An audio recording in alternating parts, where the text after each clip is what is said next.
Hello, everyone, and welcome to another episode of Lords of Limited. My name is Ben Warney, and joining me on the line, as always, Mr. Ethan Grave Shifter Sachs. This has been a pet card of yours since the start of the format. Where are we at with the grave shifting these days? Still bringing back goblins, or have you shifted around? I shift around, as we'll talk about. I'm doing a bit of a, I don't know, is it a hybrid? Are they hybrid decks? Are they schizophrenic decks? Are they identity-less decks?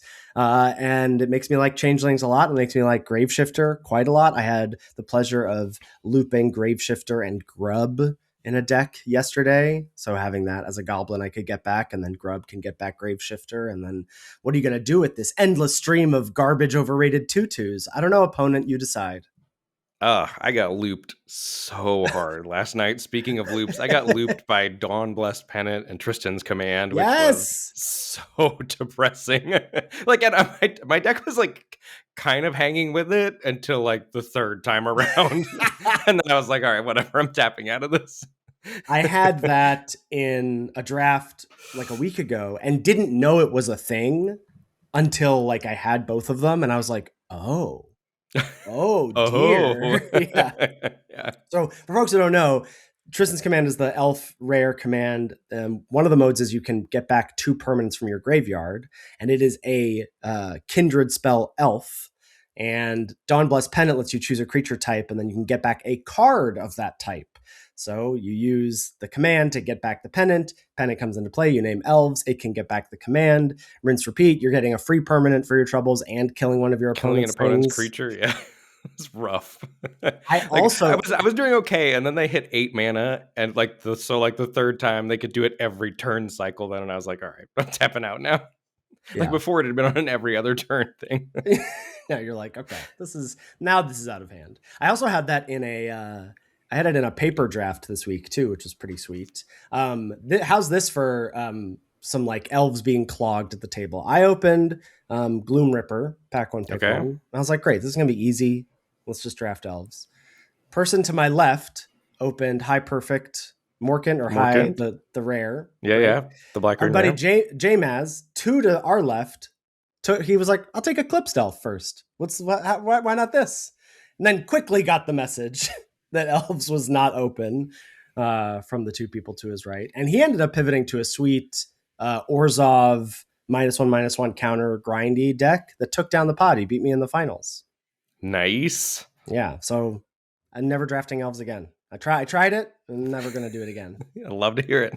Let's do some housekeeping, and then we're going to do basically the big theme, the main course for this week is we're just going to look at a bunch of draft logs, some of our own. We've got some from folks in the Discord. We'll see where things take us. I don't know how deep we're going to go, but just want to have like a chance to dial in on the draft decisions. Because I think as we saw from the Pro Tour drafts last week, like a lot of the decisions, they're not compounded. It's not like pick 4 is where all the decisions happen, but they create these massive decision trees that I think are really interesting. Effects for sure. Interesting to sort of be like, well, if you had taken this, you could have done this, and then just realizing like, how do those then lanes converge? If there's clearer signals, how do those lanes not converge? And I also want to talk about some of the content that I consumed this week and how it's like had me reflect on the format. So let's chat about the Patreon page. Patreon.com/Lords of Limited is where folks can go to give back to the show. We've got some great perks over at the Patreon. I'm always going to shout out the 2. One is our Discord. I love our Discord community. It's hopping, it's popping, 24/7 limited tech support. I have severe FOMO for the people who are in Spotlight Eclipse this weekend. Very excited to watch some draft coverage later today. I watched some sealed coverage yesterday. Looked like Neo, Mark Anderson, was on coverage at 5-0. That was cool to see. So I'm assuming that, or 4-0 maybe, it was round 5. But I haven't checked socials, but I'm assuming he made day 2. I know Samp made day 2. Some other folks from our Discord made day 2. So congrats to them, rooting you all on. But yeah, so things like that. We have a tourney meetup section of our Discord for folks who are going to these in-person paper events. I'll definitely be mining that for the Shoebox Team Sealed event that I'm doing next month. And then the other perk from our Patreon page is access to our podcast feed, where you get this episode a day early ad-free, and also access to our weekly bonus episode of Lords Unlimited. I'm planning to give Ben a little constructed update on Lords Unlimited this week. I can wait. You look. I want to talk to my friend about the magic that I'm playing. So sue me, okay? So I'm gonna do it, and you're All- gonna not. You're gonna pretend like you're interested. Do the Homer Simpson, like put those glasses on and fall asleep on the jury. Do whatever you got to do. All I know is that there's here's my current standard knowledge is that there's a blue black deck called Demir Excruciator, and there's mono green landfall. That is my current knowledge of standard, and I assume that the green deck plays cards with landfall like Cub. Cub is a landfall deck. Cub's not landfall, but it plays Cub. It's green. It's got landfall. Oh, so you do want to talk about standard, huh? You do have questions. Very interesting. And I don't know what Demir Excruciator is at all. Well, you're going to find out. Browns went to decking in coverage or something like that at the PT. You're going to find out on Lords Unlimited, and you too could find out on Lords Unlimited what's going on with my standard testing for AC11. And we also want to make sure that we shout out our patrons the first week that they join. So this week we're welcoming Logan, Colin, Carl, Eli, and Oren. Thank you, thank you, thank you. We really appreciate your support. Those 5 fine folks are maybe potentially going to get to hear you talk about standard. Appreciate your support as always. This episode is sponsored by BetterHelp. February is full of flowers, candy, stuffed animals, and of course, lots of talk about relationships and dating. And whether you're married or engaged or dating or single or just focusing on you, therapy can find you, help your way, and see more clearly where you should be. Sometimes it can feel like everyone has it all together in their love lives, but the truth is, most of us are still figuring it out and finding our way. I first sought out my therapist to talk through my relationship with my parents, but I quickly realized that other relationships in my life, like those with my wife and my son, were also ripe for exploring and being curious about, and it's definitely made me a more aware husband and father. Everyone's still just figuring it out, and if you want to figure it out with someone's help, give BetterHelp a try. With over 30,000 therapists, BetterHelp is the world's largest online therapy platform, having served over 6 million people globally. A short questionnaire helps you identify your needs and preferences, and if you aren't happy with your match, switch to a different therapist at any time from our tailored recs. Whether you're working on a relationship or yourself, therapy can help. Sign up and get 10% off at betterhelp.com/lords. That's BetterHelp, HELP.com/lords. And now, back to the show. I have mostly, sorry to say, been playing standard this week. I speed ran. Look, Arena Champs is in 2 weekends, and with the dust settling from the Pro Tour, I'm going to be shifting my focus to that over the next few weeks. So I speed ran to Mythic, got to Mythic at number 53. Mythic Constructed number 53 was my biggest accolade, because I got there like on February 4th or 5th or whatever. So, beating out all the people who weren't sickos. But I did listen to a lot of content about Limited. And I feel like I pulled some like nuggets that I was like, ooh, I'm interested about that, and I want to talk about that, and I was reflecting on that. So I'm going to share that with you, and if you have any thoughts or feelings or hopes and dreams, let me know. So Eduardo Sajgalik, shout out to our Vegas live guest, and shout out to his top 4 performance at the Pro Tour this past weekend. He released a sort of recap video, like what he did for the testing team, and then he just recorded that for YouTube and posted it. And I was watching that. And something that he kept hammering home, it is perfectly fine for you to take a powerful card in a type, pack 1, pick 1, and hold on to it if you're not comfortable staying open until pack 2, pick 8. And he said that over and over again. And I agree with him. And I think for his purposes as a limited tester or limited meeting leader, I think that is the absolute right stance. And I think it is a stance that is right for probably a good number of our listeners. Like staying open until pack 2, pick 8. That was the phrasing he kept using over and over again. Staying open until pack 2, pick 8 is hard. And it's good. It leads to messy things, maybe more often than it leads to good things. It is something that you and I think that we can do and like to do and like to have the option to do. And I think that is the approach that we take a lot of the time when we're talking about drafts and talking about navigating drafts. But that's not necessary. It's a tough balance, because it's not necessarily that is right for everybody. And I remember watching a like recap video or something with Seth Manfield after he won the Pro Tour that I played in, where that like the Pioneer Pro Tour, where they had the Vampires, the Rakdos Vampires deck was the breakout deck of that Pro Tour. And he talked about how like, he's like, I don't really focus on Limited. Like Constructed is 10 rounds, Limited is 6. I feel like people can get me up to speed. I want to focus on Constructed. And that's what he does. And we got some. I'm going to try and not be too. We got some comments this week. I'm just going to try and be me. But there were some comments about like us backseating like oh my god, you guys think you're better than like 2-time world champion Seth Manfield. No, I don't. Do I think I know more about this limited format than Seth Manfield? Yes, I do. And I don't think that's a hot take to say. And I don't think Seth would disagree with that. And I don't you know what I mean? And I think like Seth would probably put himself squarely in the camp of, yeah, I don't actually feel comfortable staying open till Pack 2, Pick 8 in this limited format that's been around for 7 days. So I am going to take Champions of the Perfect and hold on to Elves for dear life. And I actually thought that was even from a high level point, I thought that was mostly right. I had some quibbles with some picks of his.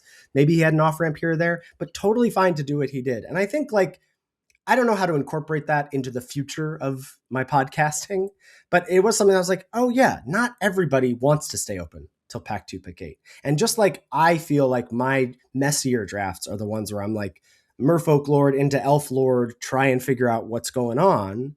I feel like probably other people feel like their messier drafts are like when I don't take those cards and hold on for dear life. Just had that reflection. Any thoughts? No, there's two more of these content reflections coming up, and when I opened our show notes and read these, all three of them resonated with me. I think as great feelings points. I think some of the feelings I have about I feel like I'm a bit at odds with the broader community perspective with how I'm approaching the format, and I think some of it is because of what I want from a draft.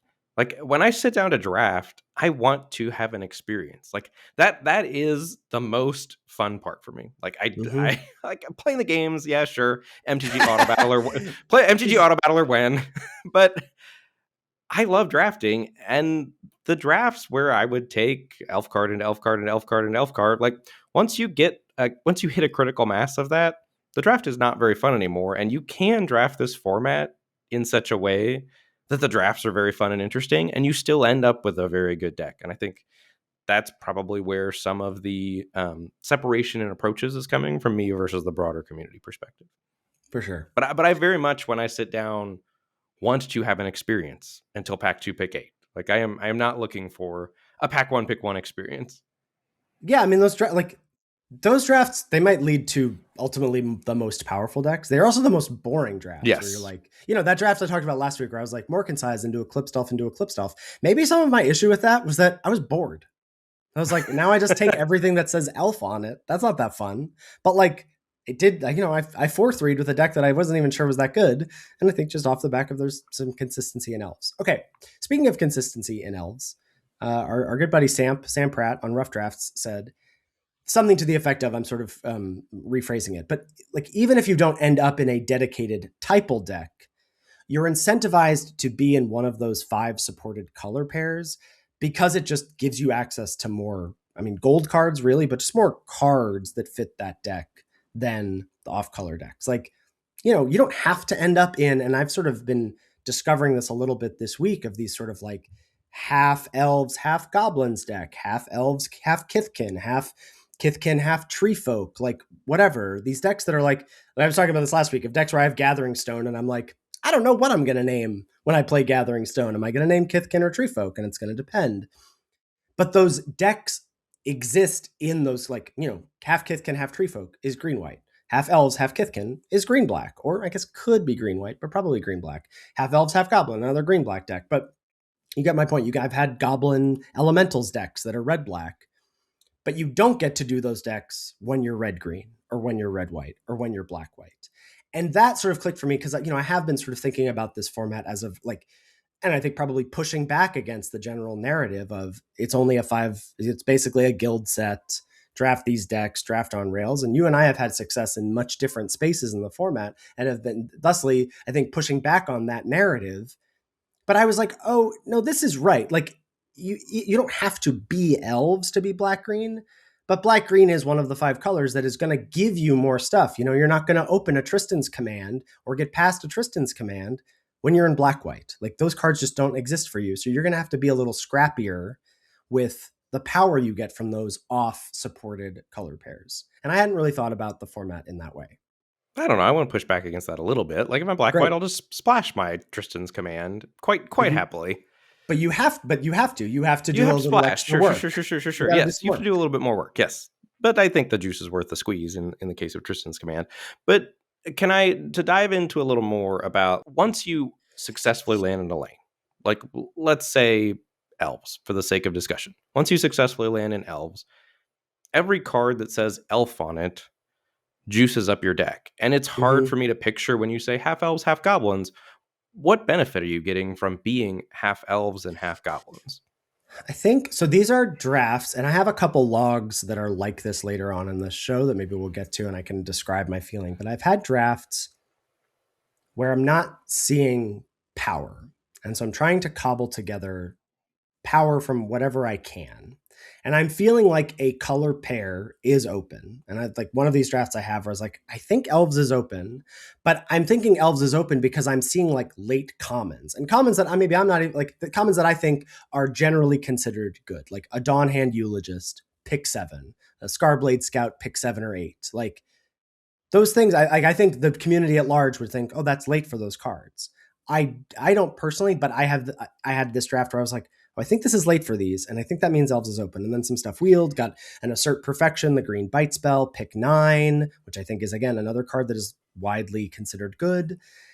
And so drafts where I identify that something is open, but I'm not necessarily getting or the more concise or the eclipsed elves or things like that, things that care about elves, but it's like black green is open. You're just not getting the stuff for it. And so that means that I can basically, this dovetails into a point and my third content point, which was Matt Costa on Jerry T's podcast this week, said this point of if you draft a typo deck that isn't a 9 out of 10, you should just draft a mid-range deck without a theme.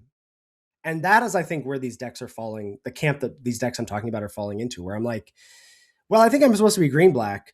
And when I normally would think of a 9 out of 10 green black deck doesn't want to touch Wary Farmer with a 10-foot pole, my green black not focused deck definitely wants a 3 mana 3/3 that's going to let me surveil every turn, you know? Sure, but that just feels like what you're describing there just feels like a step away from the vivid decks that I've been drafting. I agree, except for me, I've been less shy about like, I played Grub in this green black deck that I think had, Like I don't leaning know, into a typo package. a typo package being like, and thusly really bumping up changelings. Like once I realized like, oh, I'm in black green, I've got a Grub, I've got this other thing that cares about elves.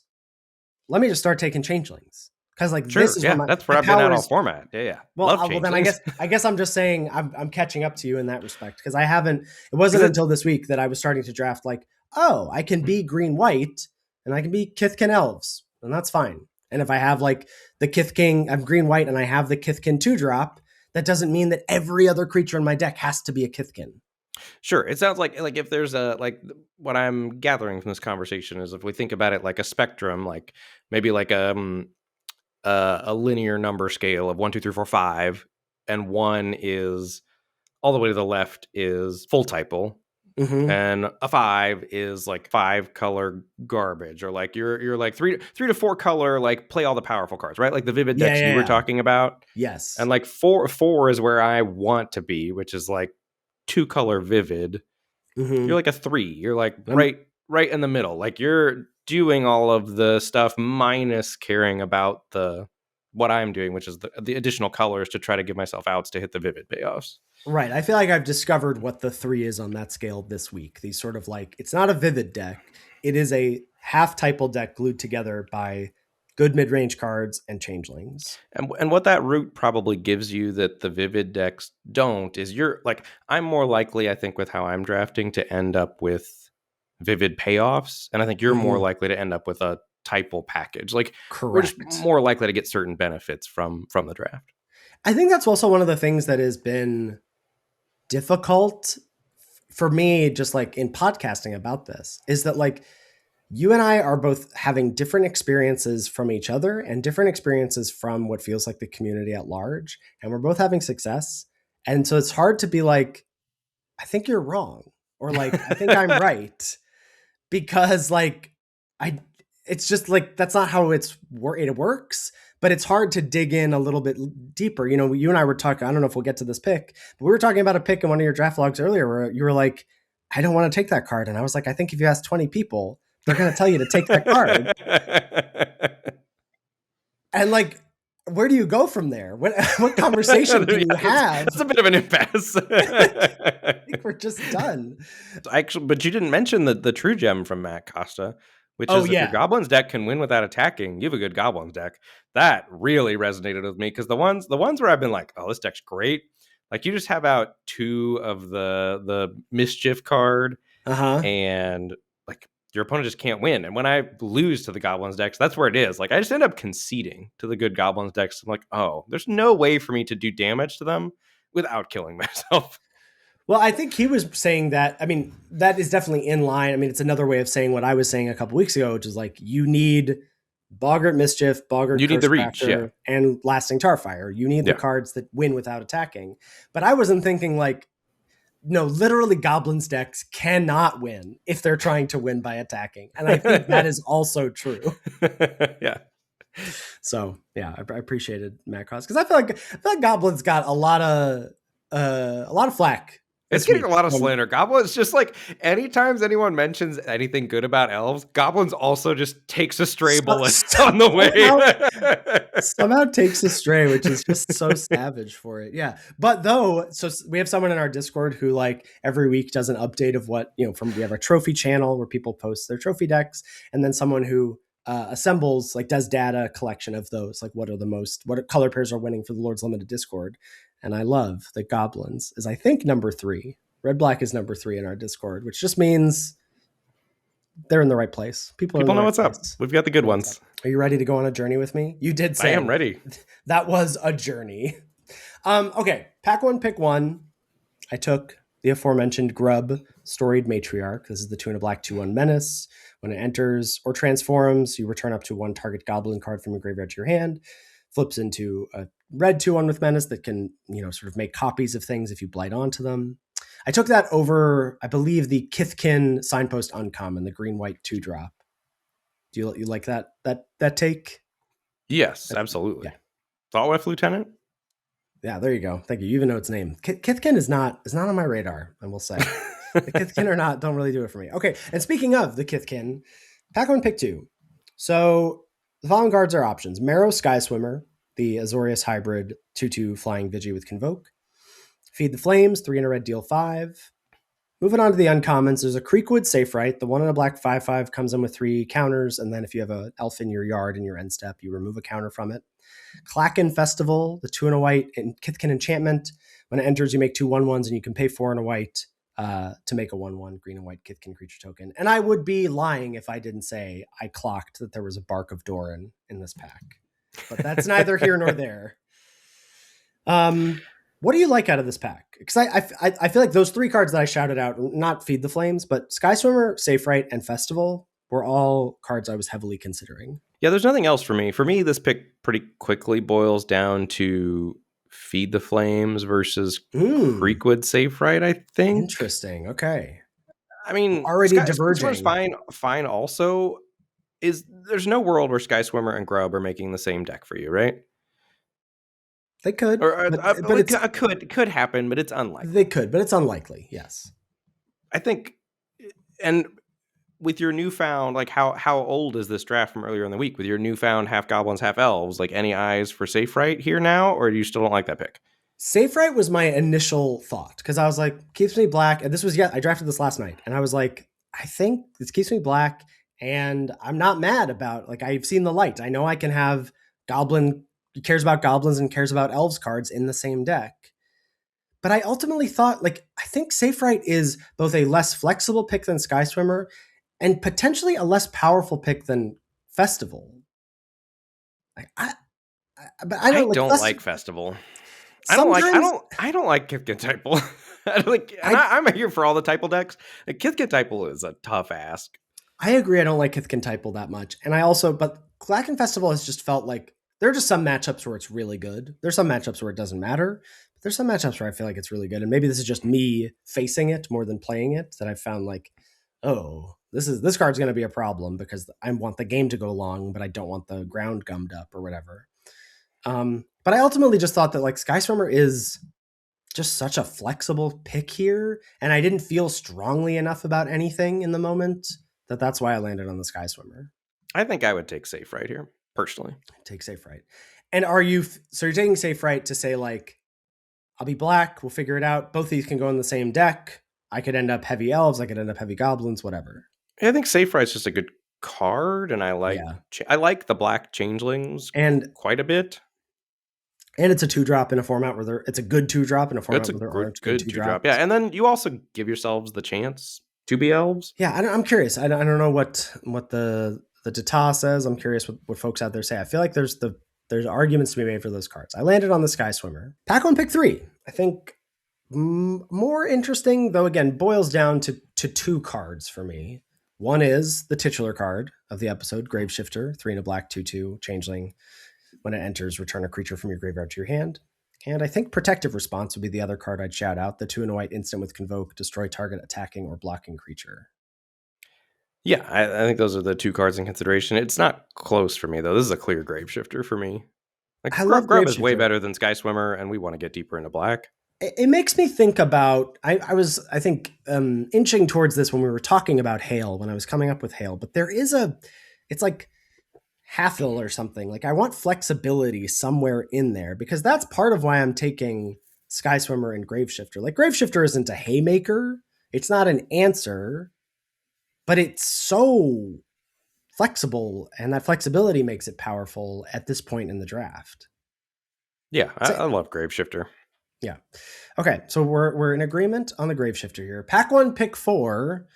Another tricky spot, I think, for me. And for me, it boiled down to a choice of 2 picks. One is Iron Shield Elf, the 1 in a black 3/1. Discard a card. This creature gains indestructible until end of turn. Tap it. You'll be hearing more about this card on Constructed Corner on Lords Unlimited, Ben. You'll love to see it. Ben Slayer Angel making an appearance. And the other card, I think, is Wanderbrine Trapper, the single white 2/1 merfolk. Pay 1, tap another untapped creature you control, tap target creature and opponent controls. Interesting.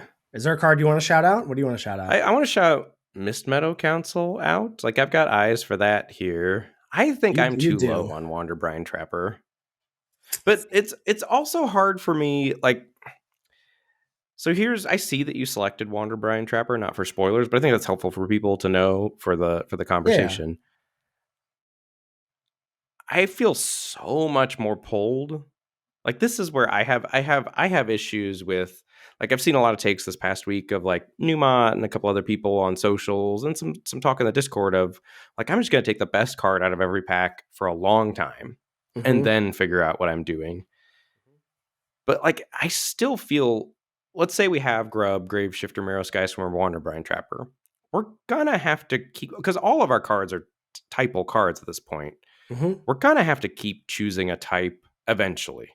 Correct. And like, I just feel so much more pulled towards the black cards than I do the white cards, that like when that comes up, I know I'm gonna choose the black cards.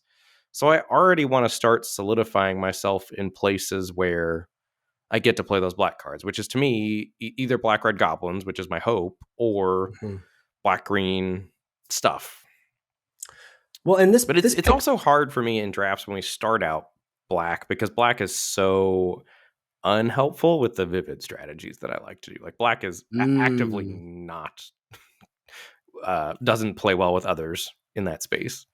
Well, and if one of the things we're thinking about as we're like dialing in on these drafts is these butterfly effects, these, you know, pivot decisions, these, or pivotal decisions rather. You know, if you take Creekwood Safe Right pick 2, I think this becomes a pretty trivially easy Iron Shield Elf. Like, then you just have four black cards and you're fine. Like the Marrow Sky Swimmer throws the wrench in here. And I was thinking, like, I mean, maybe I still should have taken Iron Shield Elf here. I you know, whatever, not getting in the comments. People gave us feedback that maybe we're too low on this card. I see it, like, sometimes I see it's good, and sometimes my opponent played Sourbread Auntie, and then this card is just nothing.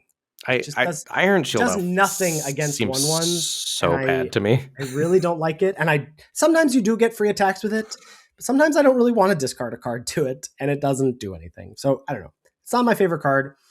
I do think Wanderbrine Trapper is very good for the Merfolk deck, and because I do have Sky Swimmer, I like it. And I also was like, I don't know, I've got this Grave Shifter. It's not crazy that I end up doing something a little weirder with this Merfolk package. So that's why I took the Trapper.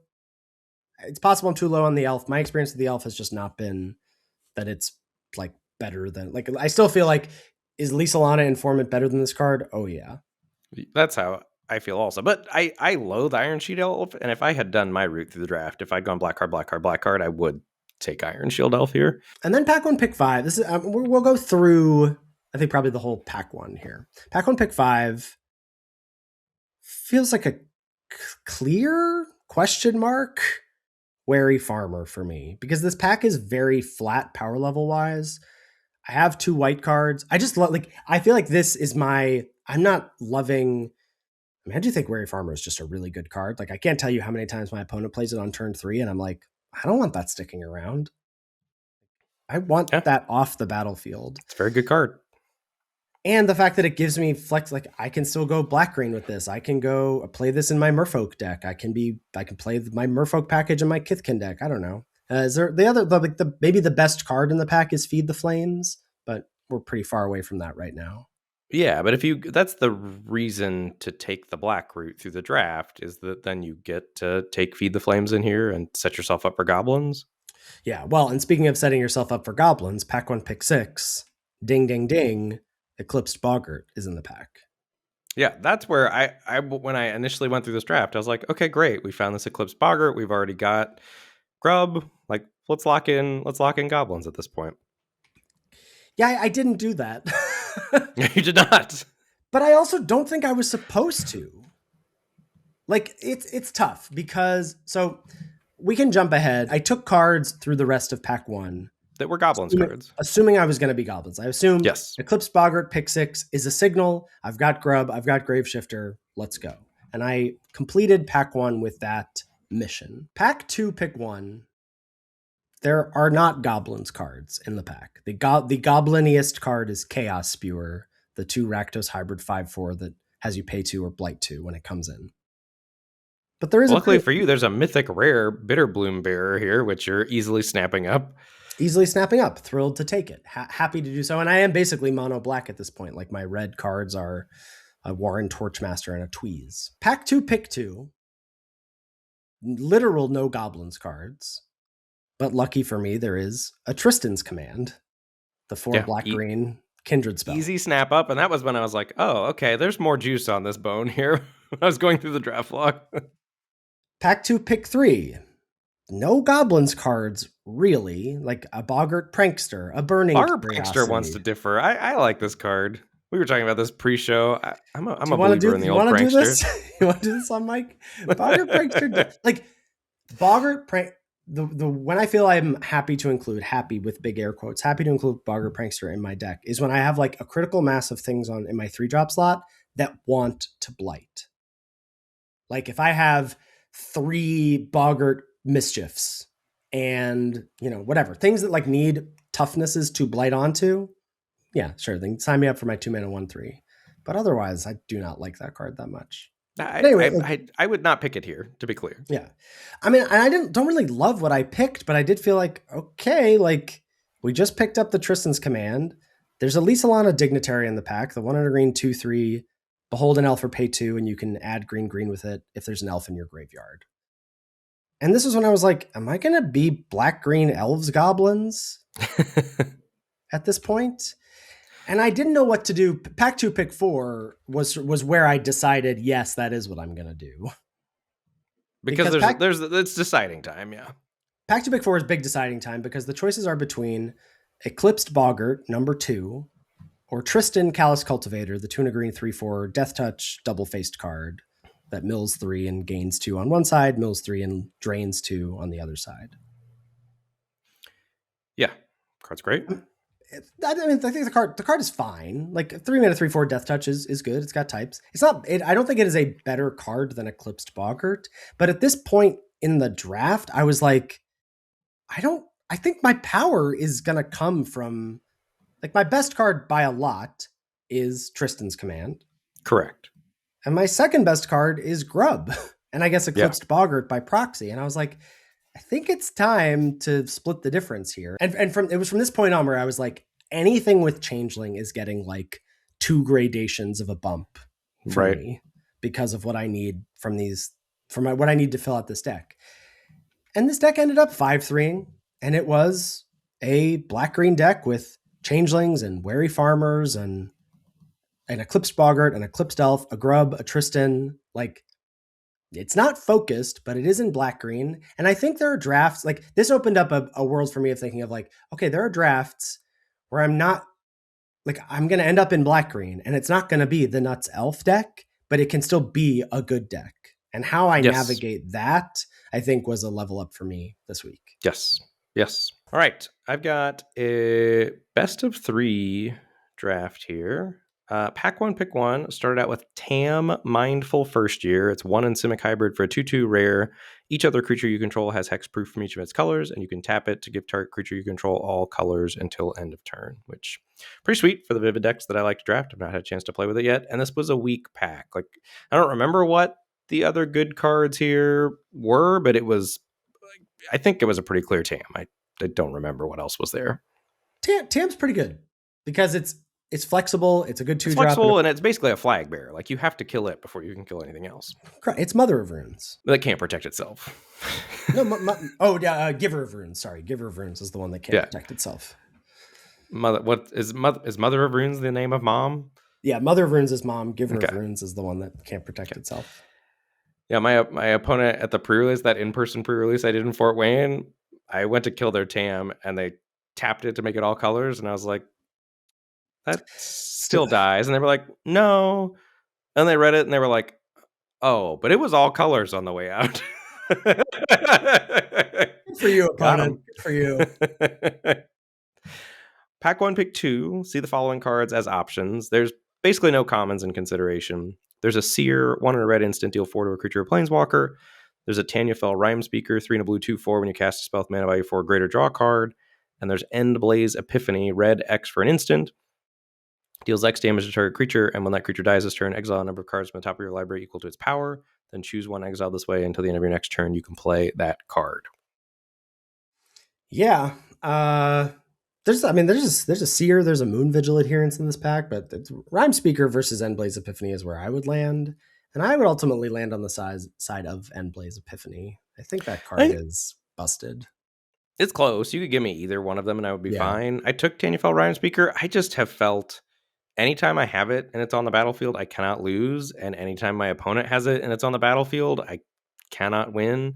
Like, I think its ceiling, if it sticks around, is higher than Endblaze. Endblaze is a much more consistently powerful card. There is something to be said for, I mean, I don't think that Wary Kithkin is really in this camp, but like, there's something to be said for non-bomb cards that feel like they have to be killed. And like Tanyafel Rhyme Speaker is that. Like, we're talking about removal versus a thing that needs a removal spell. Yeah. And like, yeah, if I sear your Rhyme Speaker, you feel bad. But if Rhyme Speaker sticks around, you feel great. It's a unique kind of card, or maybe not unique, but it is in a category with seldom others. Do you remember when you laughed at me when I put this in my top uncommons? I don't know if I laughed at you. I definitely thought you were wrong. Okay, so I took the Tanyafel Rhyme Speaker here, pack 1, pick 2. That was a very hard choice. I think you could go either way, and I don't think it really changes the draft that much. Well, actually, it does change massively changes it. Yeah. Never mind. I forgot. It does change the draft. So pack 1, pick 3. See the following cards as options. There is a Changeling Wayfinder, 3 mana for the Changeling 1/2. When it enters, you can search your library for basic land. There's an Assert Perfection, 1 in a green. Sorcery, target creature you control gets +1/+0. Deals damage equal to its power to 1 target creature an opponent controls. There's Sourbred Auntie, 2 red for a 4/3. When it enters, you can blight 2. If you do, make 2/1/1 black and red black and red goblin tokens. Just 2 colors, not 3. And there's an Unbury, 1 in a black for an instant. Choose 1, return target creature card from your graveyard to your hand, or return 2 target creature cards that share a creature type from your graveyard to your hand. I love Unbury.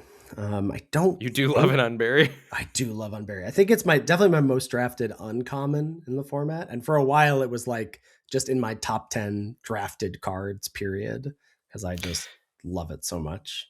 My most Um, drafted card, not close to close. I was looking last night. I was doing some tooling around on 17 lands, and I took a stop by the most drafted cards. It's the blue red elemental common, the oh, hybrid. that tracks. That tracks.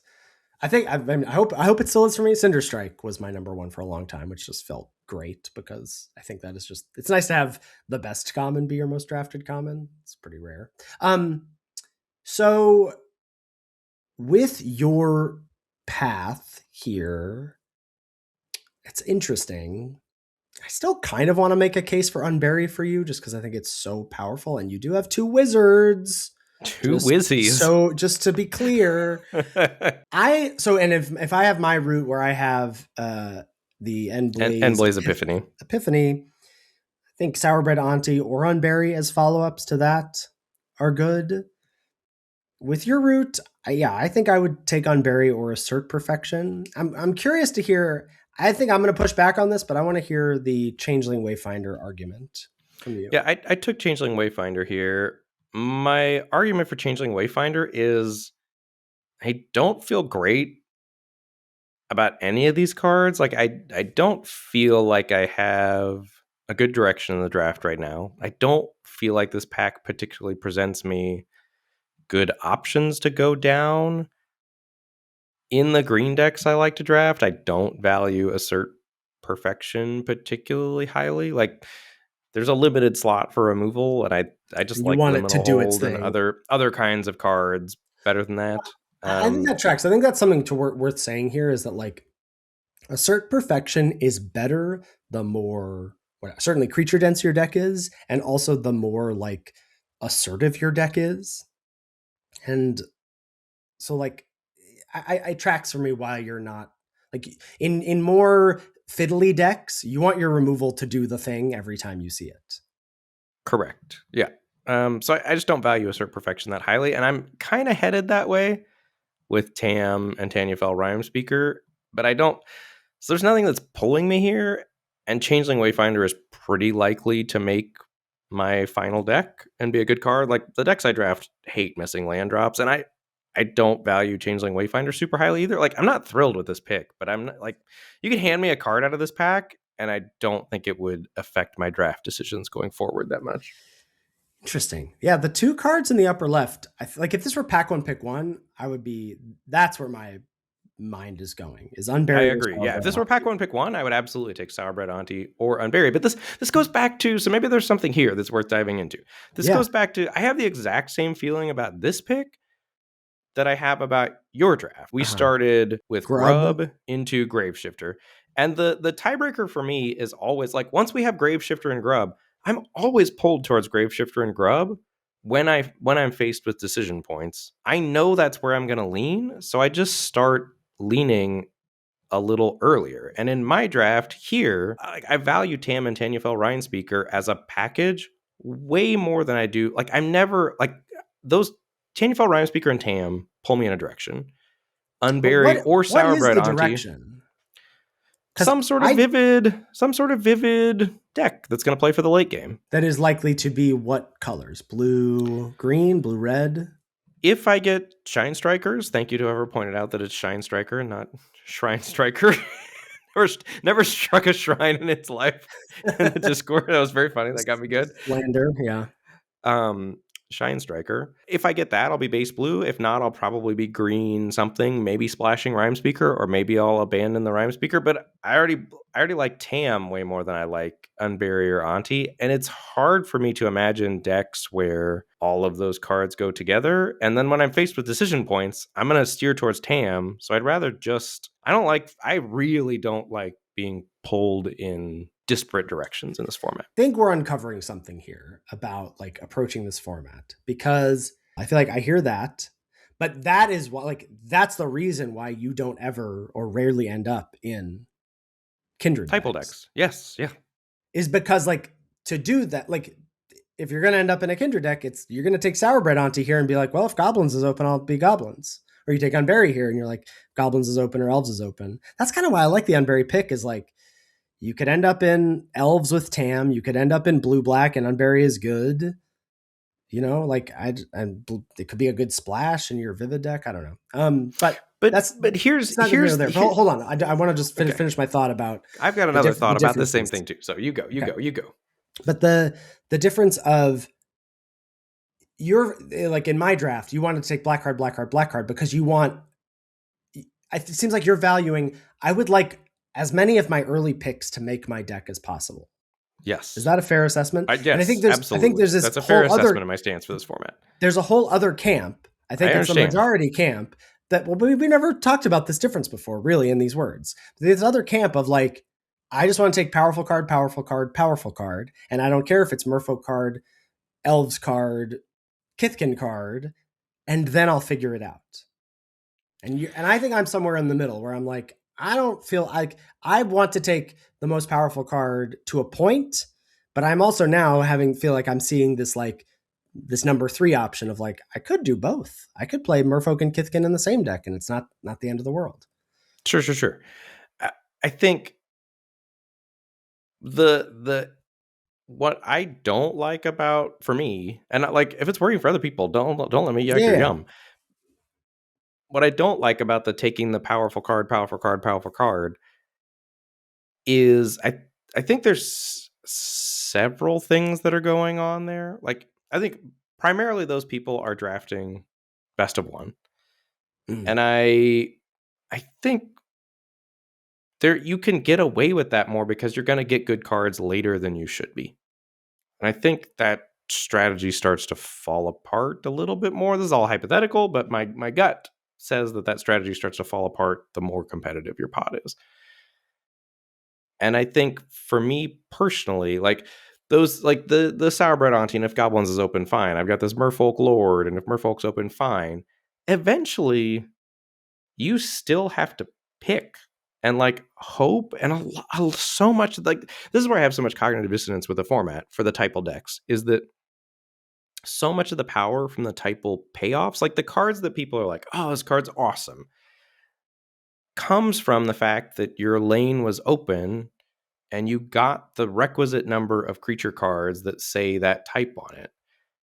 And I'm scared. Like I'm just scared to commit. And so, and I feel like I found this other way to draft where I don't have to commit. Mm-hmm. And so like I commit to doing this. I'm committing to a different thing, but the thing I'm committing to, there's not many fish in the pool that are trying to do the thing that I'm trying to do. Do you know what I mean? Yeah. So I'm committed to not being committed. And that usually works out for me because there's not other people who also have fear of commitment in this format. It's very apt with the BetterHelp ad we'll be having earlier in the episode. Yeah, I think it's just very interesting. Like for me, I don't want to take Changeling Wayfinder here. And so I feel like we're sort of at I also don't want to take Changeling Wayfinder here, but like what I think the difference in how we're feeling about this pick is that if you hand me Unbury, I'm not like really considering it as a card for my deck. Or if you hand me Sourbred Auntie, I'm not really considering it as a card for my deck. And I am Changeling Wayfinder. Like I feel like I'm drafting this format the way LSV drafts Cube. That is the primary content that you consume, so that tracks. But I don't normally draft retail limited formats that way. Do you know what I mean? Yeah.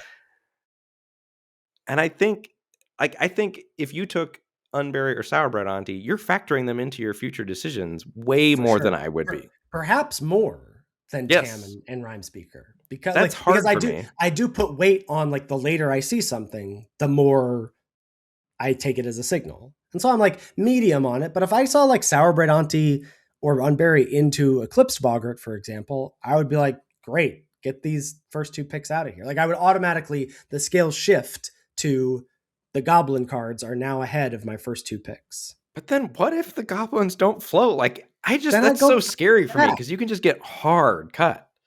You can, but what you are preventing yourself from ever experiencing is when it's not.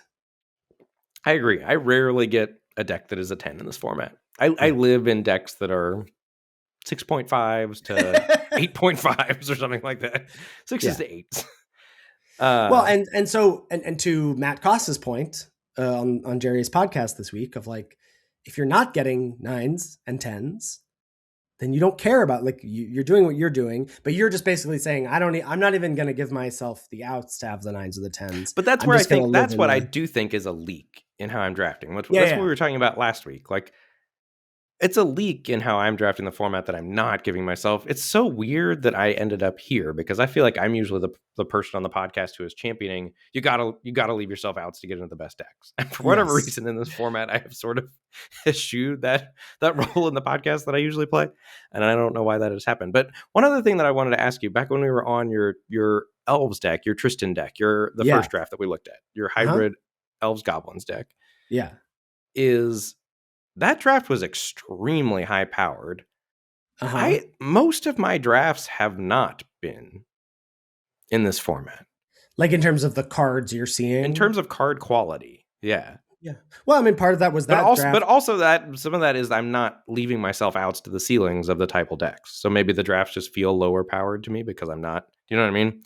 That is where the power is. I mean, it doesn't have to be, but the power is large. That's sort of what I think Samp's point was about, like, that's why you're more incentivized to be in just those 5 color pairs, not even divorcing it from thinking about them as elves and Kithkin and whatever. But just because that's where you get Tristan's command. That's where you get, like, how many times have I opened, if I'm blue green and I open Sig, I'm like, kind of dang it. Like, do I splash white so I can flip Sig? Because that's where the power from Sig comes from. But I don't care about, Sig doesn't care about being a merfolk, but it does care that you're blue white, you know?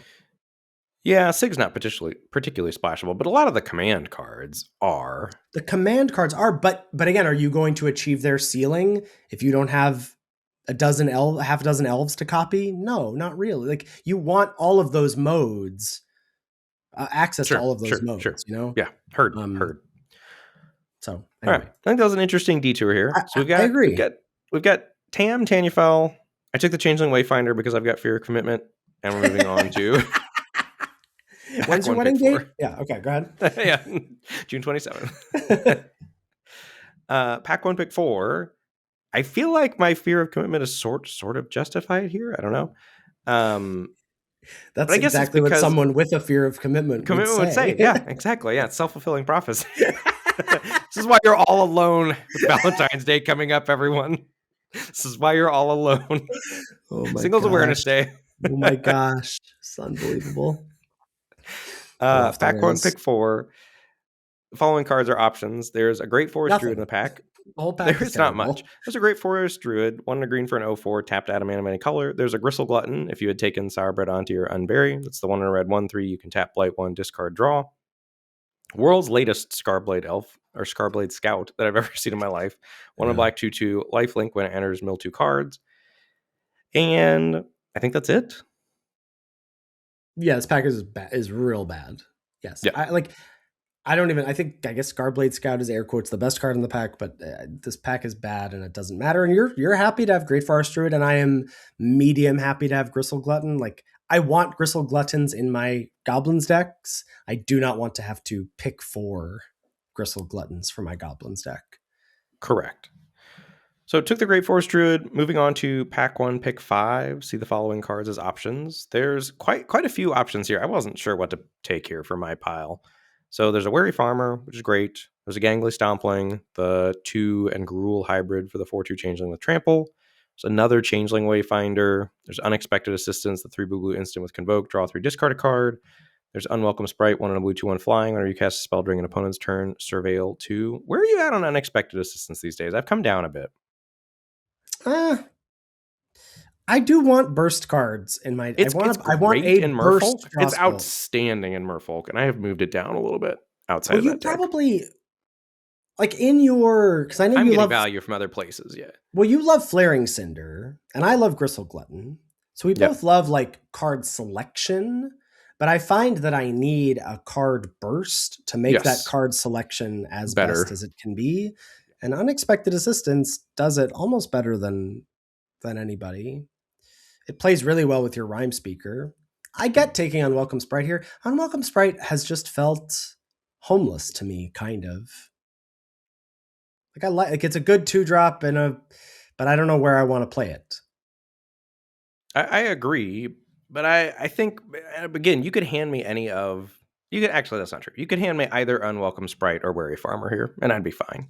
Yeah, it is weird. I do kind of think I like both of those better than Unexpected Assistance in this spot, but that's partially because it's kind of why I would make that maybe the case for Wary Farmer is like you take Wary Farmer and you're just green right You're just now. green. I like the case for Wary Farmer. I accept that case. I think I should have taken Wary Farmer here. I haven't drafted fairies since early access. I'm like dying, and it was so good for me. I'm just like dying to get it again, but it's not right to do. Yeah, I like your argument for Wary Farmer. I think that was a mispick, and I think I should have taken Wary Farmer there. Pack 1, pick 6, get a Liminal Hold, I think, as clearly the best card in the pack.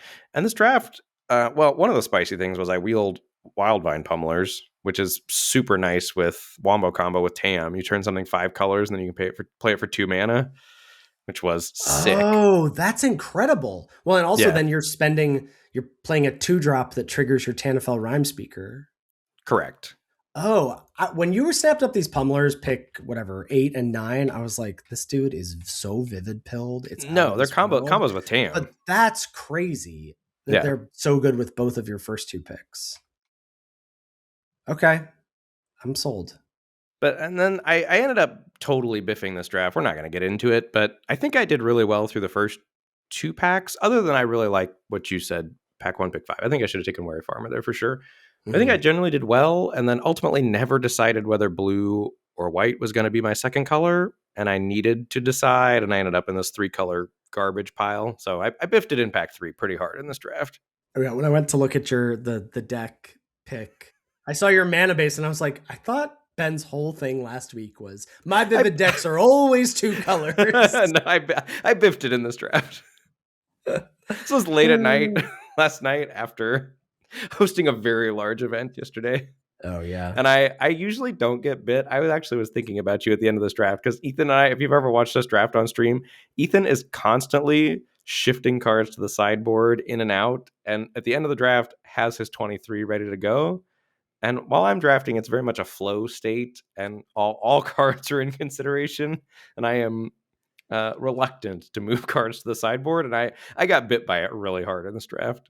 That's why you don't want to do the Merfolk card pick 1, Elves card pick 2, is because it would require you to move some to make things decisions. Yeah, to the sideboard. I hate looking at that. And you don't want to do that. You're just like, no, okay, if I have 4 black cards to start, they could all make my deck and I don't have to do anything. Yeah. That is very funny. It's very funny.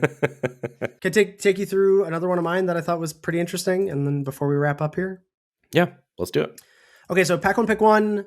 Again, I don't remember what was in this pack, but I took Disruptor of Currents, the 3/blue 3/3 flash convoke merfolk. When this creature enters, return up to 1 other target non-land permanent to its owner's hand. Yes, it says merfolk on it, but this is just a great blue card. Great card. Pack 1, pick 2. Is there a print run here that I'm seeing this rare and this uncommon again in this pack? I think it's pretty clear. I mean, it's between 2 red spells. I guess we could shout out there is Marrow Sky Swimmer in the pack if we wanted to go merfolk. There's a Seer, the 1 in a red deal 4, and also the same rare from your draft, Endblaze Epiphany, the X in a red kill spell. Yeah, I like Endblaze Epiphany here quite a bit. Yeah, and I can be blue-red with these 2 cards, happily. Pack 1, pick 3. There is a Kulrath Zealot, the 5 in a red 6/5. When it enters, exile the top of your library and has land cycling for 1 in a red. There's Gravelgill Scoundrel, the 1 in a blue 1/3 Vigi merfolk. And one of my favorite rares in the set, Kirol Attentive First Year, the 1 Boros 3/3. Tap 2 untapped creatures you control to copy target triggered ability you control. You may choose new targets for the copy, activate only once each turn. It's so funny. I think this is my favorite rare from the set. And when we were doing the set review, or I don't know whenever the first time I saw this card, I was like, oh, get these commander rares that are sucking limited out of here. I think it is one of my favorite rares, if not my favorite rare in the set. What would off the top, like what is your favorite thing you've copied with this? Oh, Kithkeeper on 5 for sure. Oh, Kithkeeper on 5 for sure. That is sick. My favorite is doming my opponent out with Lasting Tarfire for 4 on my turn and their turn. Nice. But yeah, Kirol's awesome. Yeah, so this is just mono rares so far. Pack 1, pick 4. I'm curious to hear because I bet you don't take what I I take. hate this pick. I, I hate this pick. I love this pick. I don't think it's wrong, but I hate it. Okay, so there's a mischievous sneakling, the one Demir 2/2 changeling with flash. There's a Spiral into Solitude, the one in a white pacifism aura. And there's a Gathering Stone, the 4-mana artifact. Choose a creature type that costs less, one less to cast. And when it enters and in your upkeep, you surveil one, basically. Like, look at the top. If it's that type, put it in your hand. If not, you can bin it. Okay. You took Gathering Stone here. I did. Question for you. Yes, sir. About Gathering Stone, and a question for you about me about Gathering Stone. Yes. Question for you first. Yes. Taking Gathering Stone here, is your goal at this point in the draft, End Blaze Epiphany, Curial Attendant First Year, Disruptive Currents, now selecting Gathering Stone, is your goal to end up in a Typal deck still? No. No. Not anymore. I think this Gathering Stone ends up pushing you that way a little bit, potentially, but we'll get into that as we go a little further in the draft. Question for you, for me, knowing how I like to draft and knowing my fear of commitment for Typal decks, do you think Gathering Stone's still right for me here? Because I don't. Yeah, because you love changelings. Yeah. I'm telling you, like, Surveil, like, I had this in that elf deck I drafted in paper this week. And my elf count was low because it was like I basically didn't have a pack 2 because the person directly to my left was also in elves. And I still play. Gathering Stone had, I think, 11 hits in my deck, which I think is more than enough. I had it in a game where it never hit. And I still was happy to have Surveil 5 times, you know? I know. Like, Gathering Stone's good. Mischievous Sneakling is way too tempting for me here. Like, I haven't done a blue-red Vivid deck yet, and there's outs if you see a Shine Striker, it was loose, but also Curel into Disruptor is so good, and having a board when Disruptor comes down and Sneakling helps you do that. But the thing about Gathering Stone that I like it better than Sneakling is, like, its ceiling's way higher. And its floor is higher. Like, I think Gathering Stone's floor is still high. Like, I would be curious for you to go through whatever number of decks you want and look at, like, what's your deck that has the lowest, highest creature type? It's like I typically hover around 7 to 8 of a certain type. Gathering Stone is going to be great in your 7 to 8 type decks. I understand. I hate Gathering Stone. I hate Gathering Stone. I hate Dawnblessed Pennant. There are enough rewards for Typal decks without artifacts that only go in a Typal deck. Pack 1, pick 5. For me, this is a clear air quotes signal that Mud Button Curse Tosser is here. This is the single black 2/1 goblin. Can't block when it dies target creature and opponent controls with power, or destroy target creature and opponent controls with power 2 or less. I think this card is besides those burn spells, like the sort of the Boggart Mischief and Tarfire and stuff, I think this is one of the best non-rares for the deck. Yeah, no arguments from me there. Curse Tosser is great. Makes sense to me after taking Gathering Stone that you take it here. Mm-hmm. If I had taken the Sneakling, which is what I would have done left to my own devices, I think I would be gangly stomping for sure here and setting up to be blue-red Vivid. Right. And this is like, you don't give yourself the outs to, like, well, maybe I get a Nuts Goblin deck here. Right. Do not. Yeah, for sure. And spoiler, I also don't get a Nuts Goblin deck here. So pack 1, pick 6, power level is flat. I think the best card in the pack is Assert Perfection. And I am clocking that it's here, pick 6, because I think that's, like, later than most folks would allow it to be. Sure. I took Wary Farmer instead because I don't have any green cards yet, and I do have Curel. I do have a white card, so I could play Wary Farmer. Like, I'm just going to take a flexible, powerful card here. Yeah, I would be. There's also a Squawk Roaster in the pack. I would be thrilled with my life with that Squawk Roaster sitting there. Vivid Life. That's the 3 in a red star 4 double strike, power equal to your Vivid. Yeah, but for you, I like the Wary Farmer pick. And then pick 7 with the information I had from, like, Assert Perfection was here. I see a Scarblade Scout, pick 7, and I did take it. I'm curious about your thoughts here. Are you, like, is Soulbright... I know you're never taking Scarblade Scout with your route or otherwise. Sure. But I'm curious if there's something here where you're like, I like this, actually. No, I would be No, on Soulbright Seer here because I'm straight blue red at this point you're too, blue red, yeah. and I do have outs to have a very good elementals deck alongside being For set up sure. for the vivid payoffs, which are elementals. I would absolutely slam Soulbright Seeker here, and I would feel great about it. Yeah. And then my sort of feelers about elves bore fruit in that pick 8, there's a Vinebred Brawler and a Safe Right Cavalry. Yes, sir. So your question to dive into these Yes. feelers about elves, like Oh, yeah, yeah. have we've not really clocked other elves cards prior to this, other than a kind of late assert perfection pick 6, which we're viewing as an elves card, and the That was Scarlet it. Scout. Yeah, Correct. That's it. But I am very, like, I'm cognizant of, I'm not feeling particularly good about anything being open. And so if I feel like elves is open, I will happily get into that space. And if it's not, I don't feel like I'm missing out on power. Like, I'm not going to miss a Soul Bright. If I end up blue red, I'm not going to miss a Soul Bright Seeker or a Runaway Together. agreed. So that's why I'm like, but if I do end up elves, there is a world where I will be like, dang, I should have taken that Scarblade Scout because it's a 2-drop elf. We're just doing things so differently. I know, that's why it's hard. It's hard to talk about it. What series of elves cards would you have to see to make you move off of Endblaze, Curel, and Disruptor? Like, those 3 cards are so good. But they're not good surrounded by chaff. And so I have that option available to me. I have these 3 cards and surround them by chaff available to me.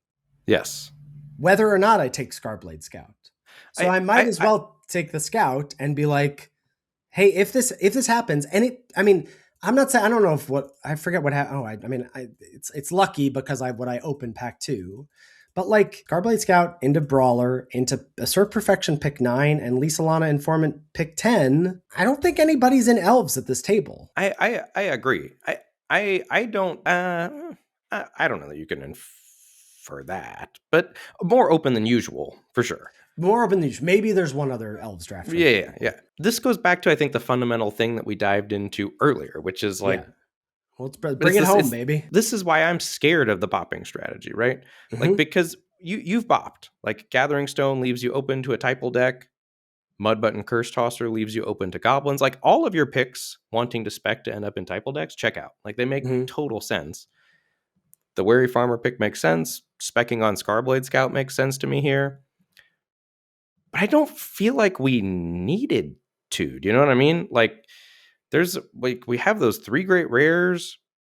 There's a world where you're 3 great rares, blue red, you haven't spec'd it all, and you're open to seeing a lot of powerful cards. Whereas with this type of thing, like, some drafts it works out where like you do the Typal thing and you hit the nuts. But in this spot, like, I feel like we've got feelers out in a lot of places trying to kind of guess what Typal deck is open while maybe abandoning our 3 first pick rares. Do you know what I mean? Yeah. I think the way I will summarize my feelings is that I feel like I'm taking chaff basically no matter what. Yes. Towards the latter half of this pack. Yes. And I would rather that, and if the elf stuff wasn't there, like, I don't think I'm specking on, and it's hard to think of like what is a comp here, but I would spec on Merfolk. Like, if I saw a Gravel Gill Scoundrel, Sure. I would be like, okay. And that doesn't quite track because that still leaves me out to play Disruptor of Currents, which is part of what the argument you're making is like, I don't want to abandon these rares. But I feel like there's 2 camps for me. I can play these rares and fill my deck out with garbage. Or, if I like, obviously the greatest thing is I play these rares and blue red is open and I'm seeing good blue red cards. That's not what I feel right now. So I can play these blue red cards and I can take, filler blue red cards towards the end of the pack. I don't feel like that option is going to disappear if I say, oh, these I think are elf cards that are going later than they should. Let me take them. And if that's open, great. And if not, I can always play these blue red cards. Yeah. I'm with you on specking on the Scarblade Scout here. Do you feel like, okay, so more clear question for you. Yeah. Do you feel like I didn't answer? Huh? I said maybe I didn't answer your question well. Sorry. No. You summarized your position. I guess my question to you is, with the route I take of Yeah. Disruptor, Endblaze, Kyril, Sneakling, Stompling, Squawk Roaster, and then Soulbright Seeker here. Do you feel like I'm filling out my deck with chaff? Because I don't. And I'm willing to hear it for sure if you do. I think you are. I don't feel as strongly about it. For pick 4 and pick 5, I think you are.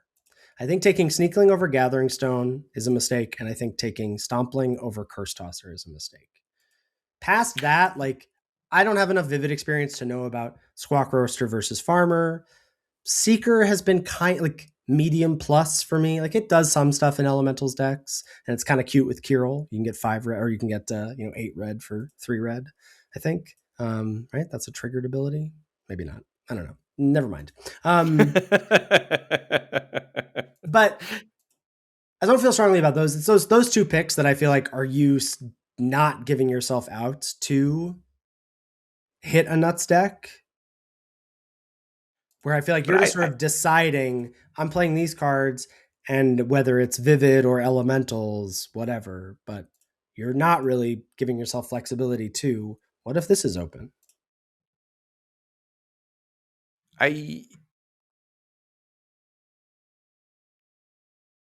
Yeah, I like in some senses, I feel like I'm trying to think about how to state how I feel about like where each of us are at in the draft, like with the, because I think it's interesting, like, and it dials into like this typal pushback that I'm feeling is that I feel like because you spec'd, you're in a less like a less powerful spot in the draft than I am. Like I've taken on no risk and am set up to hit elementals and vivid. And I feel like because we've spec'd, we've kind of manufactured a crisis for ourselves about like, well, we've got to pick a lane, or if we have to go back to blue red, we're not going to be very cohesive. You know what I mean? Like that's how I feel like. I think that's what I don't like about your spot is that if we go back to blue red, we're in a way worse spot for where you are than where I am for blue red. But why? So I think the difference is that you're going, I'm flexible. I can be blue red elementals or vivid. Correct. And I'm thinking I'm flexible.